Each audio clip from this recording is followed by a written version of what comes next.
Welcome to MMA on the Rocks. My name is Bill Welker. You are listening to Picks and Pours, episode 26. Today's Thursday, May 9th. And I was just about to say, I hope everybody had an awesome Cinco de Mayo, but then I remembered I already did a show on Seis de Mayo. So here we are. Before we get into UFC St. Louis, let me introduce from all the way across town, Matt the Mechanic. What's going on, Matt? Hey Bill, how's it going? I've been over here watching Eurovision. What's on Eurovision? Now it's the annual singing competition that they do in Europe, where they made Will Ferrell made a movie, a goofy movie where each country puts together a band and they all go have a competition. And it was the semifinals just happened, and that's pretty some weird stuff going on. So it's a real show? I mean, it's not like a show. It's imagine like American Idol, but for European countries and their groups. I mean, I guess some of them are single people, but like Ireland's contribution went out there and she performed a satanic ritual on stage, and it's getting a little weird out there. All right. Are people just like trying to get attention at this point to stand out? I don't know what's going on there because I did a little bit of digging into it, and she performed a song that was hers, but I don't think she qualified with the satanic part in there. I think she threw that in there at the last minute. All right. It was odd. But if you want to get your head scratcher of the day, go check out Ireland's Eurovision. Satanic rituals and singing, huh? All right. Well, I guess it's something I could look into. Something weird. Something different. I'm getting into some tequila tonight. Do you drink tequila at all? I have a margarita from time to time, but I have too many bad nights as a young adult to. Yeah, that's most people's problem with tequila is, they in high school and college they did, shots of Jose Cuervo or Patron or some terrible tequila, and it led to really bad nights, which is unfortunate because tequila is a really good sipping beverage. And there are some aged tequilas or añejo tequilas that are aged in barrels, and they could have similar flavor profiles to whiskey, but they're much more on the lighter side since they're made from agave, which is basically like a sugar, instead of being made from corn or like a heavier substance like barley or wheat. So tonight I'm drinking Campo Bravo, which is an additive-free tequila, if that's your sort of thing. Tequila can be a little tricky because even if it says 100% agave, legally they're still allowed to have up to 1% of additives. So they can put flavorings or colorings or sweeteners, artificial sweeteners, up to 1% of the volume of the container. So certain like celebrity tequilas are known for having additives like, I don't know, chemicals and stuff. So if you want a good pure tequila that's really cheap, Campo Bravo is really good. I'm drinking it with this new Element sparkling water. It's sparkling electrolyte water. This is actually a grapefruit flavor, and I don't like grapefruit. I don't like anything that tastes like grapefruit, but this is actually pretty delicious. They sent me like an 8-pack of these sparkling seltzers, and they have electrolytes in them. There's no sugar, so it's just sodium, potassium, and magnesium. I've been taking Element as an electrolyte supplement for many years, but they just came out with the sparkling waters, and I like them because they're not overly carbonated, and it tastes delicious. And with tequila, it tastes like a margarita. So they Is it have, like a liquid IV type thing? yes, but without the sugar, because liquid IV has a lot of sugar in it. Yeah, but that's the good part. Yeah, but these still taste good without the added sugar. All right, I'll have to check a couple of those out. In any case, they have 4 flavors of the sparkling water. They have grapefruit, black cherry, lime, and I want to say raspberry. And so far, they're all really good. Little ice, little tequila. It's basically a margarita because it's salty, it's sweet, and it's got booze in it. I'm So sipping on something new tonight. I'll have you tell me how I did. I don't think I did anything crazy. I okay, picked up this today, Jefferson's, okay. because it was on sale for $16. Well, that's a great price for that. Yeah, I know. I see. I've seen their aged at sea stuff, and wanted to It's try gimmick. it, but really, but I figured $16. I mean, we're getting into like Jim Beam territory. Yeah.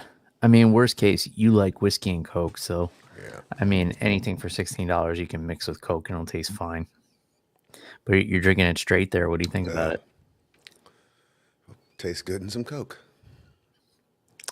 Yeah, that would have been my recommendation. I've never really gotten too into their stuff. I've had a few of the expressions and just didn't do a whole lot for me. The age at sea stuff is just it's straight gimmicky. Um, Yeah, I'm gonna rate this right now.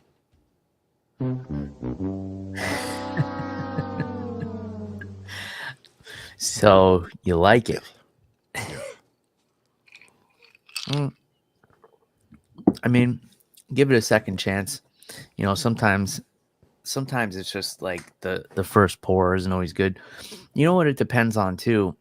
It's like whatever your last meal was can affect how something tastes to you the first time. So if you had like a really salty meal or like a really like savory meal or a real like if you had dessert or something, that would all affect like how the next drink you have tastes. Well, I had chili, so Jefferson's and chili doesn't go well. Yeah, I wouldn't recommend that. All right, let's get right into UFC St. Louis. We're gonna keep it Wait, pretty before we go there, let's talk about last week. I went 2-3. okay. Not the greatest. I only lost 20 cents. We're still up $32 or $33 for the year, and we Okay, still have our $100 Once Upon a Coconut Fund. But I did have a question from last week because the Jack Shore fight, well, you saw what happened, but does the doctor stop the fight or does the ref stop the fight? the referee stops the fight. The doctor can only recommend that the fight be stopped. The doctor has no authority to actually stop the fight. However, I've never seen a scenario where a doctor wants to stop the fight and the referee says no. And I probably wouldn't either because I just wouldn't want that kind of liability on my hands. You know, if the doctor's saying the fight shouldn't go on, I don't want to be like, fuck you, doc. These guys have to fight. I'd be like, all right, if you Yeah, say so, because everybody's going to think it's your fault anyway. yeah, it's a shame. I hope the refs get 10 minutes to talk to the doctor before the night starts so they can kind of know what they're dealing with. Because, or I don't know why the commission doesn't have. I don't know.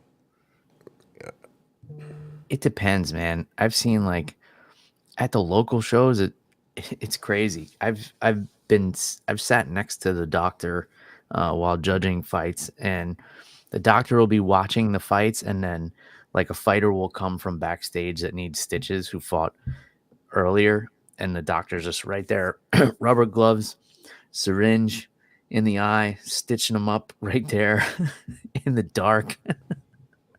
yeah. I'm sure it's not like that at the Well, we're UFC, not. I'm but not talking about Florida amateur fights. I'm talking about yeah, yeah. the Ultimate Fighting Championship. I don't know. Yeah, there's probably a couple of doctors, and yeah, I'm sure there's a big. There's always pre-fight meetings with the officials, so that's the judges and the referees, and I'm sure the doctors are involved in that. I think like in the earlier days, it was a little different because the doctors didn't really know what was going on. Now they have doctors who know, you know, what type of injuries occur in MMA and they know what they're looking for. Um, and you know, leg. leg cuts are a weird thing because if they go really deep, there's such a high risk of infection. We've seen it with like Luke Rockhold, who's had to have multiple skin grafts due to infections due to a shin cut. Um, so maybe the doctor was seeing that, like if it's going, if the cut goes all the way to the bone, like there's such a higher risk of infection, especially if the fighter's going to be traveling and stuff. And I don't know if they're taking all that into consideration, but it's possible the doctor looked at it and he stuck his thumb all the way in the shin He or whatever. didn't just look at it. Yeah. He And reached the bottom of that. yeah. And it was like, yeah, I see your shin bone. Let's call this off because that's going to get infected. And I think I've mentioned this before. I think Zabit should just be the official doctor for all UFC fights from here on out. That'd be the perfect guy because he's a doctor now. It'd be perfect. he's probably, yeah, I mean, why not? From what I understand, this is like a side gig for doctors. So, I mean, I guess if he wanted to make a few extra bucks, I don't imagine they get paid very much. But is he officially a doctor, though? I don't know. I'm not sure. But I'm reading right now. The Google report says yes. That would be cool. Anyway, Just like people are always saying they want to have, former fighters be judges and referees. And we've had a few, Frank Trigg went on to become a referee and he did pretty well. Chris Lieben refereed and did some judging. And I think for the most part, he's done a pretty good job. I know he had one score that like a lot of people were talking about that was way off, but I think for the most part, he's been doing well. Mark Fellows is scary. You see his comp. So he asks if you're enjoying the playoffs. It looks like you're enjoying Colorado versus Dallas. Can he see your TV? No, he's looking at the reflection in this box right here. And Mark, how can you tell what is in that reflection? I can't tell what that is. It just looks like blue light. Is that what it is? Is that what you're watching? Yeah. All right, he's got like another camera in your living room somewhere, I think. I do have one more. That's odd, but the Stanley Cup playoffs are going great actually. If making way more money betting on that than these damn fights. Well, that's good. Who's the favorite to win the Stanley Cup? I don't know. I just open up the app, click the underdog, and the underdog's been doing well. I The see. odds are really odd, really weird in NHL. I see. The New York Rangers are still in it, right? Yeah. I guess if I had to say I had an NHL team, it would be the Rangers. Is Tampa still in it? No, they lost to Florida again. It's a couple years in a row. Well, that's a shame. And now, the Rangers are playing Florida. I read somewhere that the Tampa Bay Lightning is the most popular professional sports franchise in America. Is that accurate at all? No, not even close. Okay. This article I read said it was Tampa Bay Lightning, and I think the number 2 is the New York Yankees. No. Nope. Well, what do you think it is? It's the Cowboys, the Patriots, I don't know. I know if you would say the Lightning is the most popular sport in the Tampa Bay area, I would agree with that, but I don't think so, Bill. I'm going to Google it now. Okay. Yeah, I think you were correct. According to this preliminary Google search, it's the Dallas Cowboys, the New England Patriots, the Pittsburgh Steelers. Man, I nailed that, huh? Yeah, you kind of did. It's too bad we didn't bet on this. They're all football. That's America's sport. And I don't even think all the hockey teams combined might beat that Cowboys. If I'm being So completely.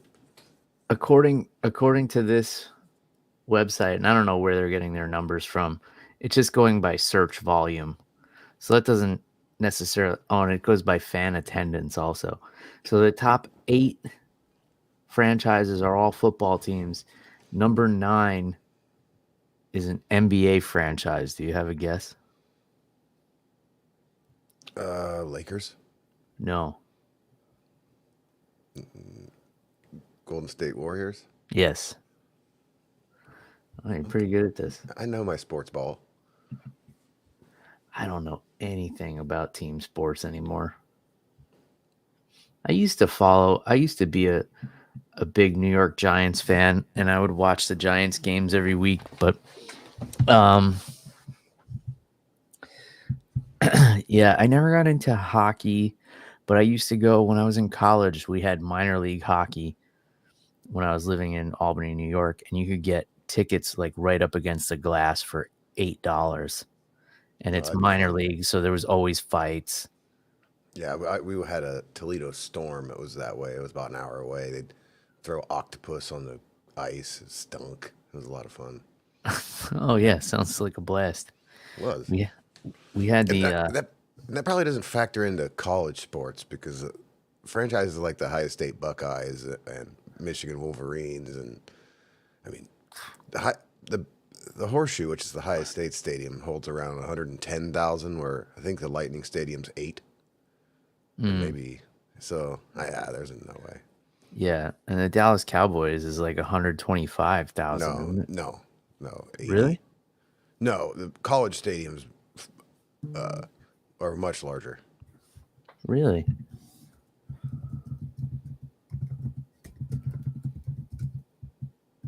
I think the Horseshoe, the Big House, and Oh yeah, you're right. 80,000. the Horseshoe, the Big House, and then like those stadiums are enormous. You know what I'm thinking? The Dallas Cowboys Stadium. They were talking about doing a UFC there, and they said they were going to have 125,000 people, but that's with the octagon and putting seating on the field. Yeah, that might work. Probably come close. And you do that at the Horseshoe, you'd have 170,000 people, 160,000.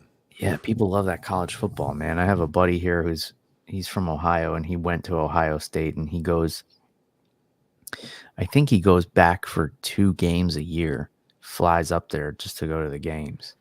Yeah, It's like well makes a whole weekend of it. we have two NFL teams that are terrible. So, yeah, my team, the Browns, has never even been to the Super Bowl. So we had to root for something, and we root for our Ohio State Buckeyes. I Even though think I'm wearing a Colorado buff shirt.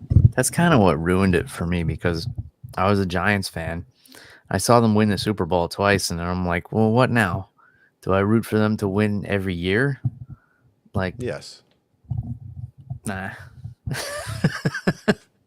Like I saw it twice. They beat Tom Brady twice in both really dramatic games. Like, it was never those games are never going to be topped. Yeah. Well, for what it's worth, I played fantasy football. I was big into the NFL.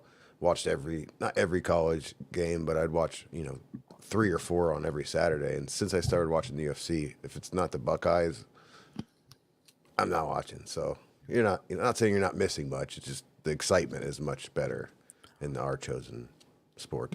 Yeah. Yeah, that's a football game is like that's half your day. So that's like 3.5, 4 hours. That's if it's a daytime game that you're not doing anything else. And then you always end up watching the game before or after.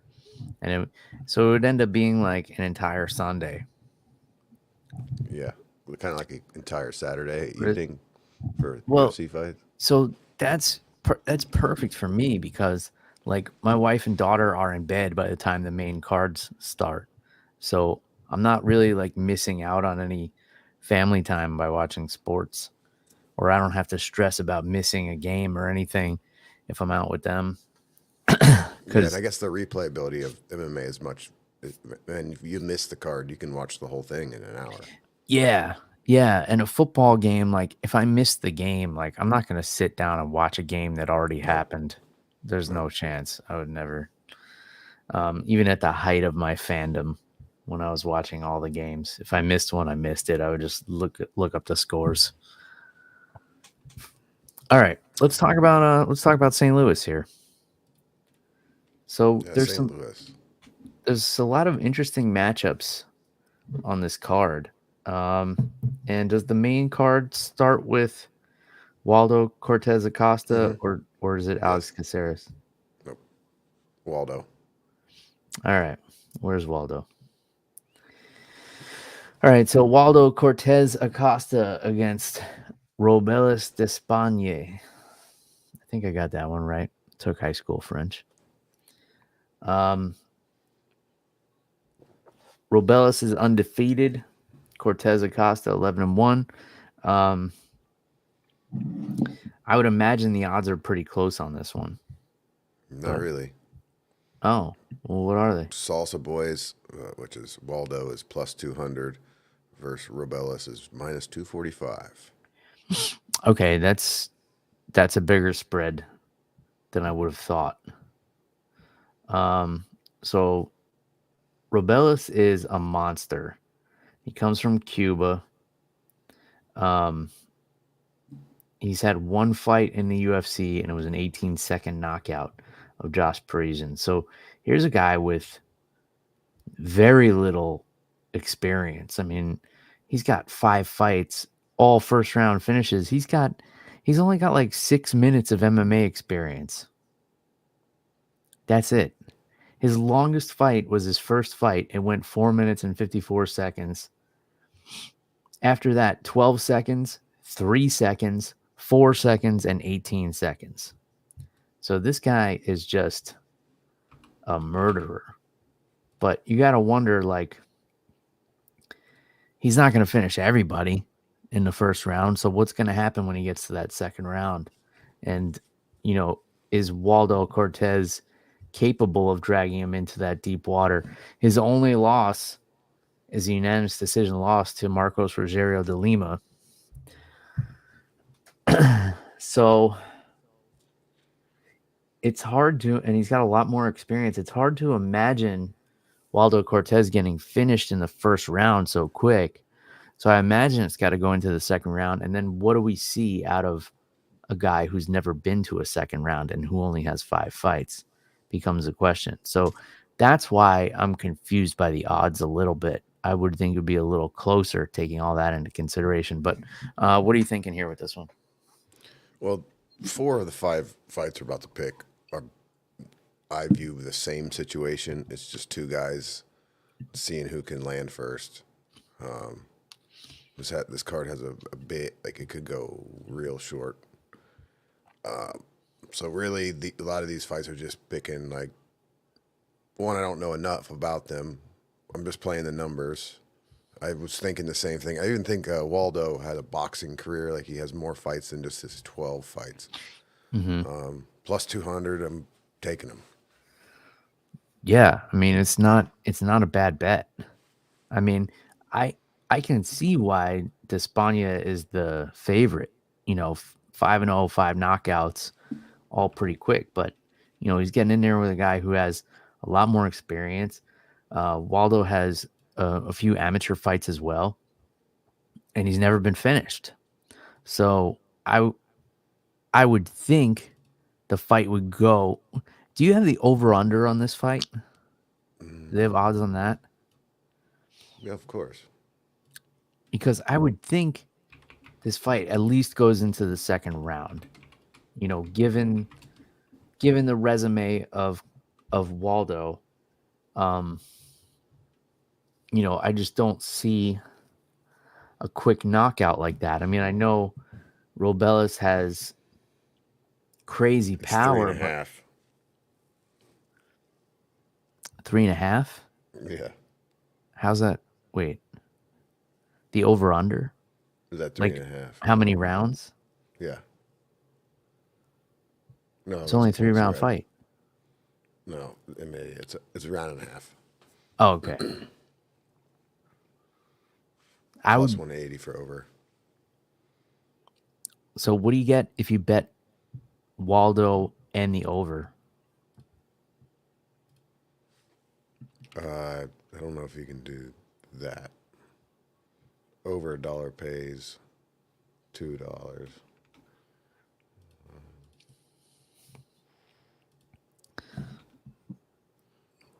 Yeah, well, I'm wrong. Yep, over Waldo So here's what you do: put a parlay. dollar on Waldo in the over, and then put another dollar on Robellis in the under. Uh, $2 pays 580. All right. Okay. Moving on. Awkward matchup here. Two guys who have very unique styles, and one comes from his body type, the other just comes from his unorthodox style. So we have Alex Caceres and Sean Woodson. So Sean Woodson is so intriguing to me because here's a guy, he's billed at 6'2". He's taller than 6'2" at 145 pounds. Out of his last 3 fights, he's had 2 really close decisions. A win over Charles Jourdain and a draw against Luis Saldana. He also has a decision win over Dennis Bazukia. Caceres is so inconsistent, and it's hard to bet on guys who are inconsistent. He's coming off a decision loss to Giga Chikadze, but he definitely has the experience advantage here. So what are the odds and who do you got? Plus 180 to Bruce Leroy and minus 218 for Woodson. This is the fight that I don't know what's going to happen. It's the outlier on what's all the other fights on the main card. I like Bruce Leroy because he likes to be at range and land those sweet time shots, but I don't know how that works. Sorry I zoned out for a minute, but I don't know if you already talked about it. But how does that work when you have such a tall dude? And then furthermore, he's good on the Bruce Leroy is good on the ground, but I know when you're grappling somebody, even if the skill level of grappling isn't the best, the difficulty goes up very quickly when they have that much range on you. Yes and no. It kind of depends on them. So if they're real lanky and they have long limbs, sometimes it can be easier to grab a limb. And if you get to the neck, it doesn't really matter Yeah, how that's what we tall they saw are. with Jalen Turner, but I was thinking more about, especially with sweeps. Whenever I'm trying to elevator sweep somebody and they're taller, it just makes much bigger Well, issues. that's why you got to use wrestling and end up on top. If you end up on top of a taller, lankier person, it doesn't really matter. As far as height, height is not an advantage for wrestling, because to have effective wrestling, what you need to do is get underneath the hips, and it's easier to do against a taller person. I would prefer to grapple a taller person. I don't often have this problem of trying to wrestle someone that's my size or smaller. But the difficulty becomes it's a longer way down to get under the hips. So you have to change your level more so than you do against a taller person. The problem can be if someone is really long limbed, the problem can be closing the distance without, taking some shots. But, Caceres, moves his head pretty well. He's got some slick takedowns, like you said, and he's pretty good on the ground. So I think he's definitely got the advantage there. But Sean Woodson is really awkward. It's going to be hard to close the distance on a guy like that because he uses all of his weapons really well to keep people out of range. So it's an interesting matchup. If Caceres is able to close the distance, and get in on the hips of Sean Woodson, I don't think he'll have much trouble with him at all on the ground. All right. Well, I'm gonna go with Sean Woodson on this one. Yeah. Well, you know, the opposite point would be Sean Woodson is going to be hard to get in close on. And he could just also, Alex Caceres could just decide to keep it a stand-up fight. And we've seen that from him in the past as well, where he might have had a grappling advantage and chose not to use it. So, yeah, Sean Woodson, not a bad pick. All right, moving on. Diego Ferreira, 18-5 against Mateusz Rebecki, who is 19-1. I would imagine Rebecki is a slight favorite, but tell me what it really is. He's a huge favorite at -500 versus +380. Okay. So he's got one loss, and that was almost 10 years ago.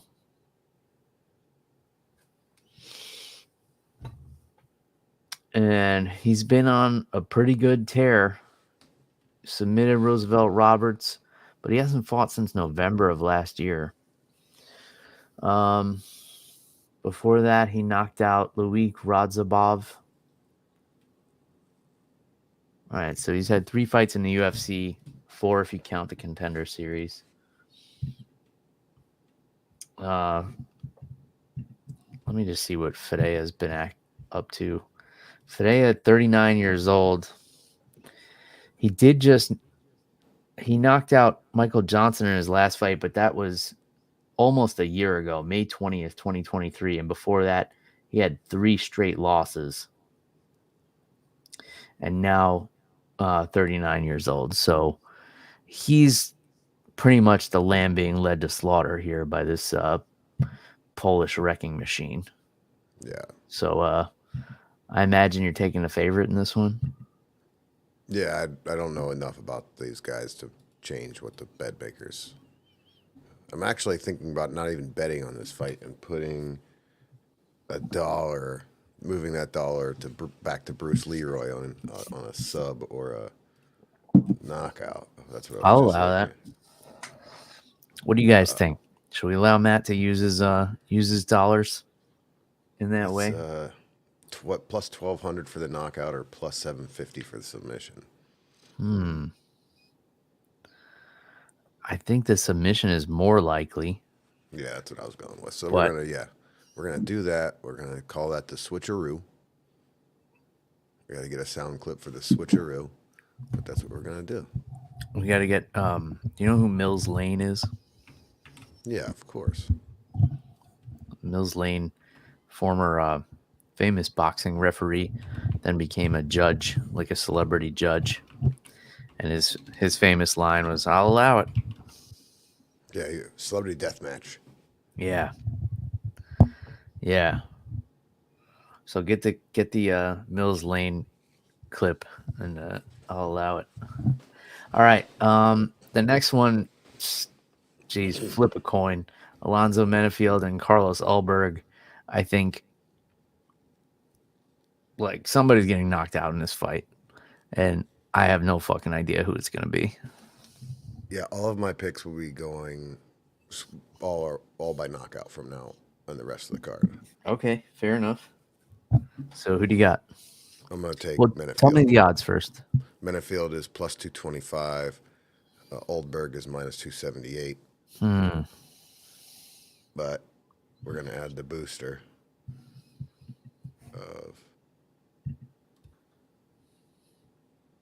by knockout plus 450.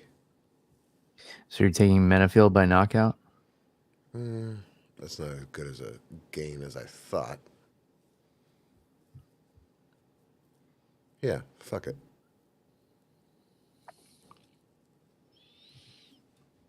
All right. I mean, it's not going to. Is this fight going to the end? See, this one might actually have the most chance. If it goes past like a round and a half, it's probably going to go the distance. Okay, we'll just take Menefield. Both of these guys are going to be gassed after the first round because they're both going to be swinging for the fences in there. Neither of them are known for their cardio. Yeah, I would say if it's under a round and a half, somebody's getting knocked out for sure. Co-main event, hometown boy Joaquin Buckley almost got his wish. He wanted a headline in St. Louis, but co-main event, to Derrick Lewis, nothing to shake a feather at. Well, if it was up to Derrick Lewis, he would have got the main event. Why Derrick Lewis didn't want the main event? Yeah, that's what he told him at his press interview. They asked him about that, and he's like, "Well, the fight ain't happened yet. He can take it if he wants it. I don't want it." Derrick Lewis is just hilarious, and I don't think he even means to be. No, yeah, I think it was dead serious. Yeah, I mean, he said, "Nope." He says, "None of you guys want to see me in the 4th and 5th round either. Like, no one wants to see that." He's like, "Well, somehow I have 11 main events." Because people want to hear what he has to say. People want to hear about the temperature of his testicles. Imagine if once he retires, they put him at the same table with, Din Thomas. And they just cut to get, one fight they'll get Din Thomas's commentary. And the other time they just ask Derrick Lewis. Dean Thomas, who's coached multiple world champions, Brazilian Jiu-Jitsu black belt, complete technician, like a true analyst, and Derrick Lewis, who would basically be like the Snoop Dogg commentary. Yeah, but that was too much. We don't need the commentator. We just need to, like in a boring fight, they just need to cut to Derrick Lewis for 15 seconds. Yeah, it would be like on Family Guy when they would cut to the weatherman and he'd be like, "It's gonna rain." Yeah, and that would be cut back. That would be Derrick Lewis. He needs to knock him out. Yeah, and that would be it. You wouldn't get the technical breakdown that you get from Dean Thomas. Dean Thomas is like, well, the foot positioning of Joaquin Buckley, he needs to keep his foot to the outside. He keeps letting him get the inside foot control. And he keeps stepping to the left too much. He needs to take a half a step to the right. And Derrick Lewis would just be like, needs to fuck him up. Yeah, he needs to knock him out. Yeah. Fucking kill him. All right. So what are the odds with Buckley and Ruziboev? Buckley is -130, Ruziboev +110. Oh, okay. So who are you picking? That's not the way you thought it was the other way, didn't you? Yeah, I didn't. I thought Buckley would be a slight favorite. Yeah, he is -130. You said +130. Oh, sorry. Yeah. Okay. So I'm taking Ruziboev. Well, that's a horse of a different color. All right, taking the underdog here. I don't like fighters when they fight in their hometown, Mm-hmm. even though I really did appreciate how he got this fight. Like, that's cool. And then I also have my rule about the names in V. That's fair. And Ruziboev is actually one of the guys I have high hopes into making a title run. Like, this guy, I think he needs to figure out what weight division he is. He's fought in 4 different weight divisions in his career, but I'm taking a lot of underdogs in this. Yeah, tonight. he's huge. I mean, he 6'5" and fighting at 170, and it's not like he's a skinny 6'5". Yeah, it's weird too because Buckley's moving down. Did he move down this fight or was it last fight? Is this his second fight at welterweight or his first? Let me see. I can check real quick. His last fight was against Vicente Luque. So yeah, second fight. Okay, so this is the second one. This guy's coming down. Give me the European. So I'll give you this. Lock in Ruziboev. I'll give you the opportunity to change your bet after the weigh-ins, though. Okay. Because that's going to be telling how both of these guys look after the weigh-ins. I mean, Buckley, I don't think has ever had a problem making welterweight. He just looks so big. Ruziboev, I don't think will miss weight, but I will be interested to see how he looks on the scale because he's a thick dude. All right. The main event brought to you by Campo Bravo Tequila. Not a sponsor, but whatever I say here on out will be brought to you by Campo Bravo Tequila, additive-free tequila. Find it at your local liquor store. Or Bill, don't. this is I don't worse give than a some of shit. the shots I've had to take. That's saying something. All right, Black Beast, Derrick Lewis getting in there against Rodrigo Nascimento. 11-1. So he's got less than half the experience of Derrick Lewis. Submission artist, you could say, although he has not had a submission in the UFC since 2020, and that was over Dontel Mays. And right after that, he was knocked out by Chris Daukaus, who is no longer in the UFC. Outside of that, it's been all decisions. Derrick Lewis only defeated once by submission, I believe. And that was against Daniel Cormier, was it not? Oh, no, he was also submitted by Sergey Spivak. Huh? I don't know how the hell you try to submit Derrick Lewis. It's going to be a tough night. Well, but I'm also thinking from a 160-pound perspective. But Daniel Cormier did it, and Sergey Spivak did it. But I think if Jailton Almeida wasn't able to submit him, then Nascimento is not going to be able to submit him. If I'm being honest, I don't even know who the hell Nascimento is. Oh, well.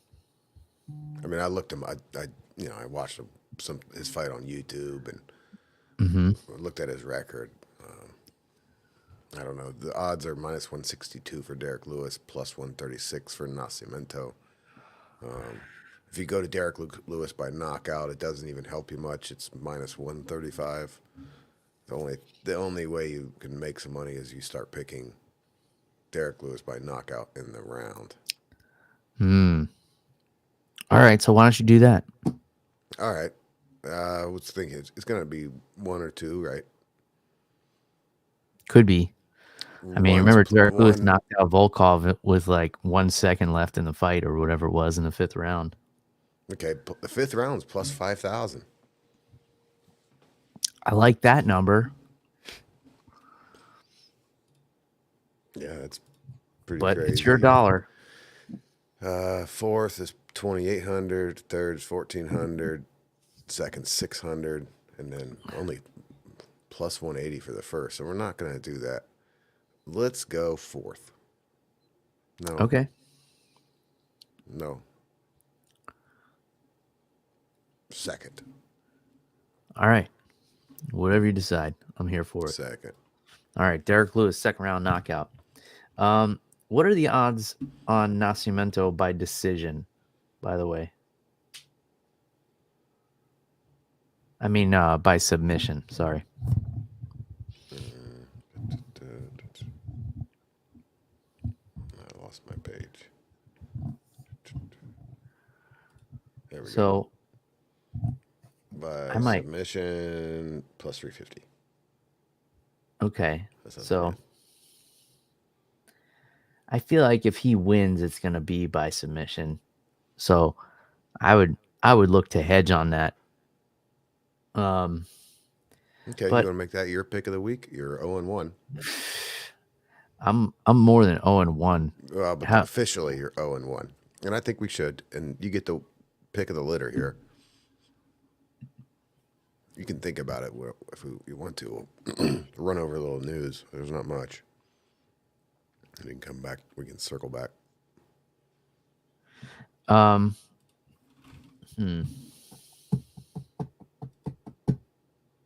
I mean, circle back. Yeah. Back in 2 minutes. Yeah. I want to take a look at a couple of these prelim fights. So let's circle Oh back yeah, to your that. boy Hooper's fighting. Yeah, Chase Hooper is getting in there with Slavaklaus. Vyacheslav Borshishev, I believe is how you Yes. pronounce it.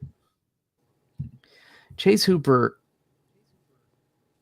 is concerning to me just because he's so young and he's taken so much damage already. 24 years old, and he's been in some wars and been knocked out in the UFC. Um, but he's on a 2-fight win streak. He's got really good jiu-jitsu. Slava Claws can crack though, so there's that. Do you have odds handy on these? Yeah. I'd be interested to see. Hooper's plus 120. Okay, Opposite minus 142. interesting. And this fight is at lightweight, so Chase Hooper's already moved up in weight. Huh. All right. Terrence McKinney's always entertaining, in my opinion. Yeah. I mean, I don't love the fact that he knocked out my buddy the Steamroller in like 7 seconds, but the guy's entertaining. I mean, he's explosive.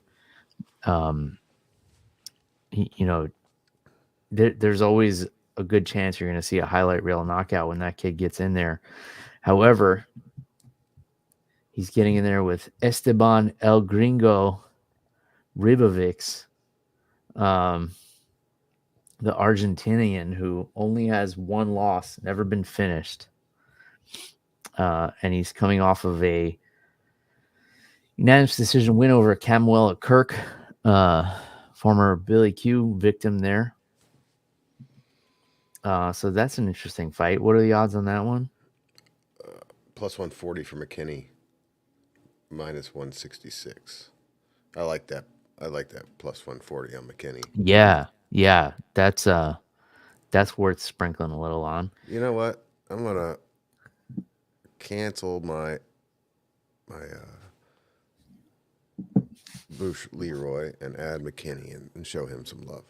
Okay. You know, that is an interesting point you bring that up about Frivola because I don't know. I like his social media. I like just when I see him in interviews so much that I forget about what he did to Frivola. Yeah. And he's got a lot of respect for Favola as well. If he was like a dick about it, then I would feel differently. But it seems like they're cool. So I guess I'm okay with him. And he's got a really funny Instagram account. Does he? Oh, I'll have to check it Oh, out. it's the Black Beast 2.0. Black Beast doesn't do his thing anymore. So follow Terrence McKinney for any people almost dying. All right. I'll take a look. The last one I'm interested in is Tabitha Ricci and Tisha Pennington. So what kind of odds we have on this one? I don't see a Tisha Pennington on this list. Was it Tisha Torres? Yes. Okay. I don't know if she legally changed her name or not, but Sherdog has her as Tisha Pennington. Well, there might be some controversy here because DraftKings has her as Tisha Torres. Plus 144 on Tisha and minus 135 on Tabitha Ricci. Yeah, that's about what I thought it would be. I imagine that Baby Shark would have been a favorite. She's coming off a loss, but if you look at her losses, so she's only lost to Manon Fiorot, who's pretty close to fighting for the title, and her last fight she lost a really close decision to Lupita Godinez, who is also a very elite fighter. Now, Tisha Torres or Pennington, whatever she's going by legally, is a tough fighter. She had a close decision loss in her last fight as well against Mackenzie Dern. And if you look at her record, it's not great. But look at the gauntlet she had to go through. So she had 4 losses in a row. But if you look at these losses from 2018 to 2019, Jessica Andrade, former champion. Joanna Jędrzejczyk, former champion. Wiley Zhang, current champion. And Marina Rodriguez. All losses by decision. So she went the distance with all of them. And then split decision loss to Mackenzie Dern. She also has a loss to Rose Namajunas, former champion. So she's never been finished. And outside of Mackenzie Dern and Marina Rodriguez, she's lost to only former champions. So if you look at her record, it doesn't really speak to the toughness and the ability. However, I think Tabitha Ricci is going to have enough to get the job done in this one. Yeah, I think either name is acceptable because her Instagram account lists both names. Tisha Torres is her official account, but then she lists her name as Tisha Pennington, so she seems to be cool with either. All right. I mean, maybe she's waiting till she retires to change it because, it's like that thing, like if a female celebrity gets married, they don't change their name just because that's the name they're known by. Yeah. Oh, well. So it seems, as long as she doesn't get offended, it's fine. It seems fine with me. Who cares? Yeah. Yeah, she won't. Someone else will get offended for her, but Yeah. she won't. It's I always say getting offended is a sport of privilege. So there's really no news this week, except there's some recent news. A man named Art Jimerson, known as UFC One 1. Glove. Art Jimison. He passed away at the age of 60. Oh, I was hoping man. you could tell me what was up with old One Glove. Yeah, so there was just some confusion there. It wasn't like he thought he was going to have an advantage or anything. So Art Jimerson was actually a decent journeyman boxer, and he was in the UFC 1 tournament. And, they had the rules meeting and they said, they said it was no holds barred and you could kind of wear what you wanted. So he was a boxer and he thought he didn't want to break his hand, so he would wear a boxing glove on one hand. And, it didn't work out for him. And Yeah, I watched that before we started. I watched the Hoist Gracie match. Yeah. Hoist manhandled him. As he did with most people he encountered at that time. Yeah, and as most jiu-jitsu black belts would do against most boxers in a mixed martial arts fight. Especially in the early 90s. Yeah, when people didn't know what jiu-jitsu was. Yeah. And how to use it effectively. Now, I read somewhere somebody was saying that at that time, Hoist Gracie was probably the equivalent of a modern day blue belt. But, if you put a modern day blue belt against someone who had never seen jiu-jitsu before or, didn't even know it existed, that's probably what it would look like. But man, that's terrible to hear about Art Jimerson. 60 years old, not very old. What did he die of? We don't know. That information is not out. Damn. Because, he had become like a good sport about, getting ragged on for the one boxing glove thing at UFC 1. And, I've heard Big John McCarthy tell stories about Art Jimerson and say that, he was actually a cool guy, and that's a pretty good bar to go by. Man, that's really sad to hear. Well, anyway, let's pour one out for Art Jimerson. some bad liquor for you, Mr. Jimerson. Sorry, Art. I got cheap tequila. He's got bad whiskey, but we're raising It's a the thoughts glass. that counts. It's the thoughts. So cheers to you, Art Jimerson. Damn, do you have any good news? We're not going to end on that, are we? Michael Pierre has already got it on the books again for UFC Louisville on June 8th against Delitze, Roman Delitze. Ooh, Michel Pereira Yeah, Michel Pereira. against Roman Delidze. That's a fun fight. That's a really fun fight. I like that a lot. And then the only other headline that stuck out to me, it's just because it hasn't happened yet, is the headline was UFC events never returning to the Las Vegas sphere. Yeah, they're going to be one and done there, right? Yeah, but I mean, I don't. It must be costing them a fucking fortune. But if they're going, it's not going to work. Yeah, that, and I think it's going to be pretty awkward to pull off. I don't see how. I mean, I've never been there. I can imagine what it looks like inside a big screen. I don't know what you put behind you. I don't know.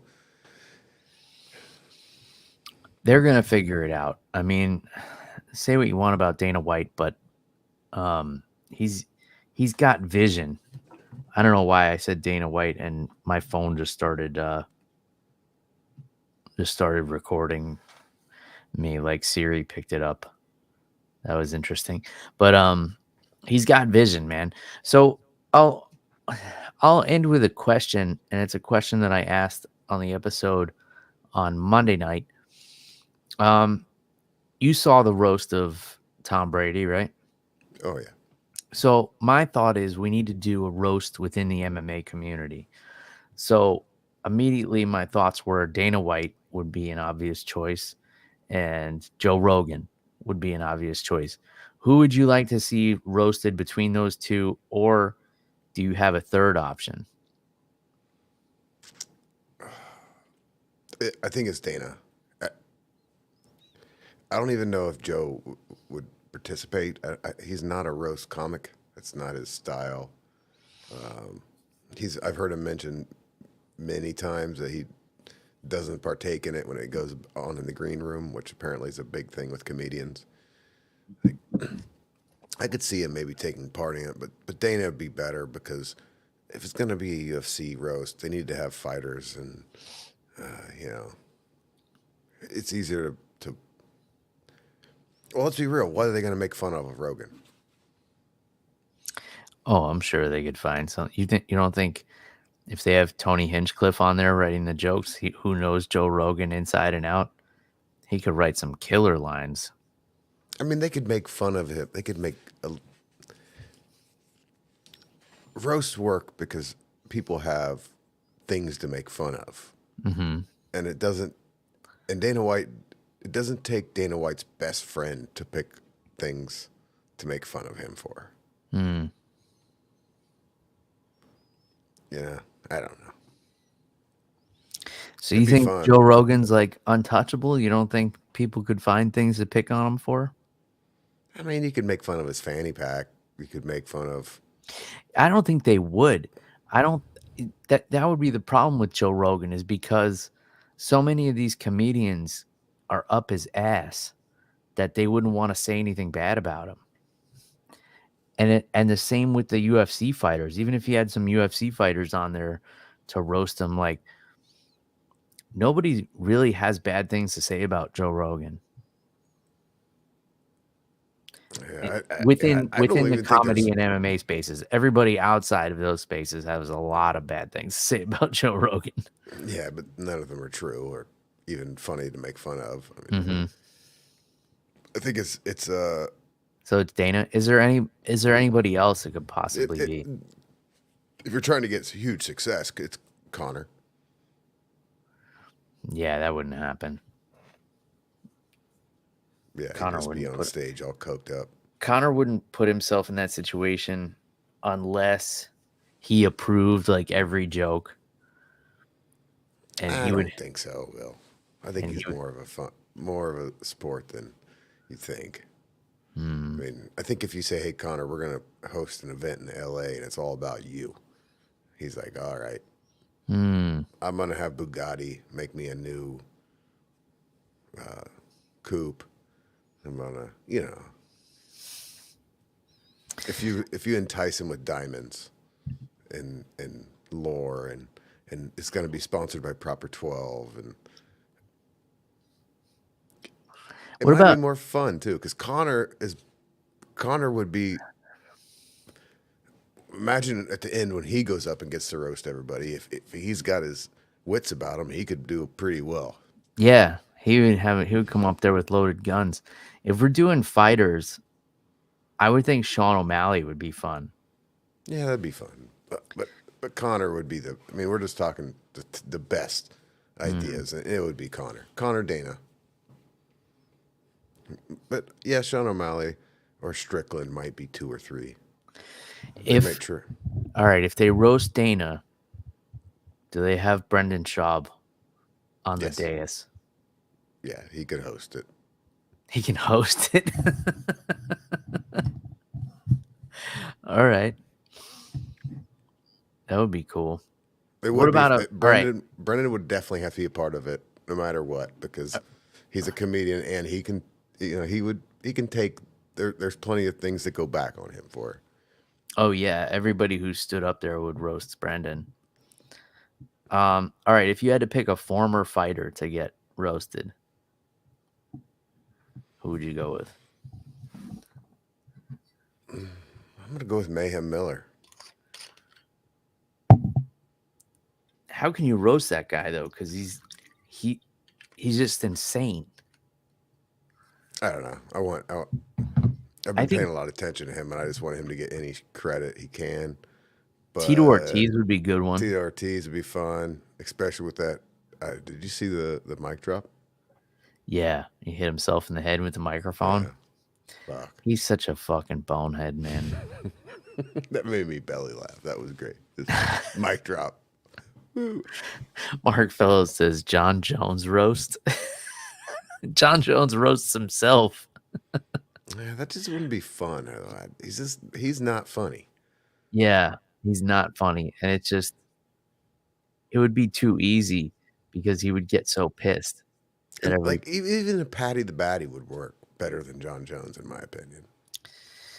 Because you got to have somebody that's a personality. Like he's a personality, but I feel like Patty the Batty would let things roll off too easily. He wouldn't give good reactions. I mean, I'm not saying that's my pick. That's just and then you'd have to have him with his rebuttal at the end in that Liverpool accent. Nobody would know what the fuck he's saying. Yeah. Another good one. It would definitely not be popular. Like it wouldn't get a lot of eyeballs, but I would love it. It would just be Ray Longo. Yeah, Ray Longo would be good. The roast of Ray Longo. But it's hard. Like, it's hard to do that.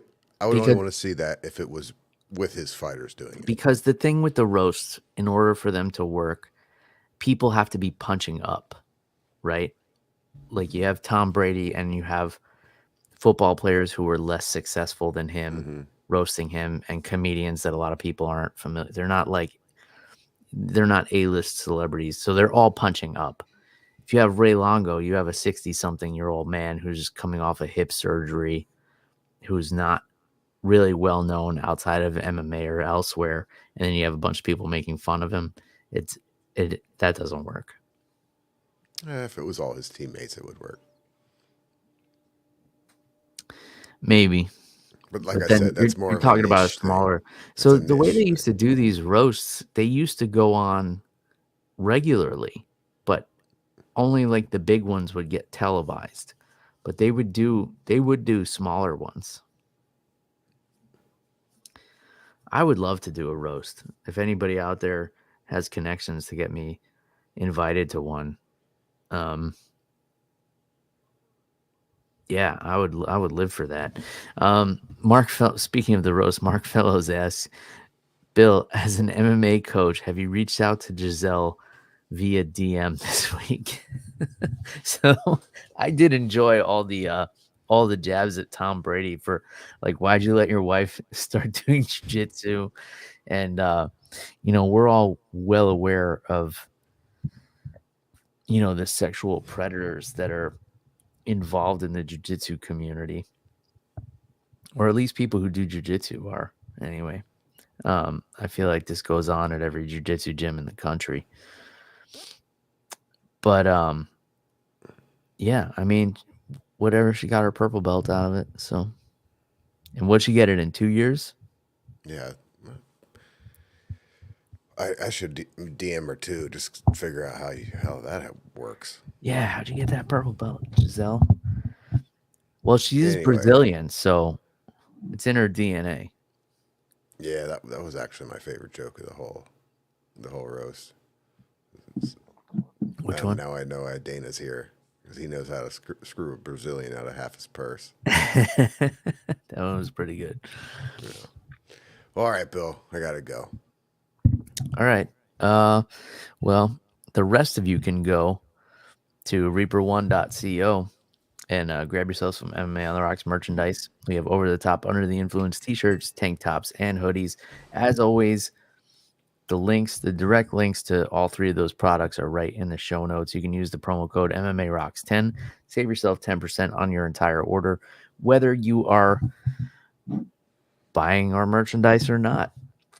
Tonight's opinions were brought to you by Campo Bravo Tequila and Element Sparkling Electrolyte Water.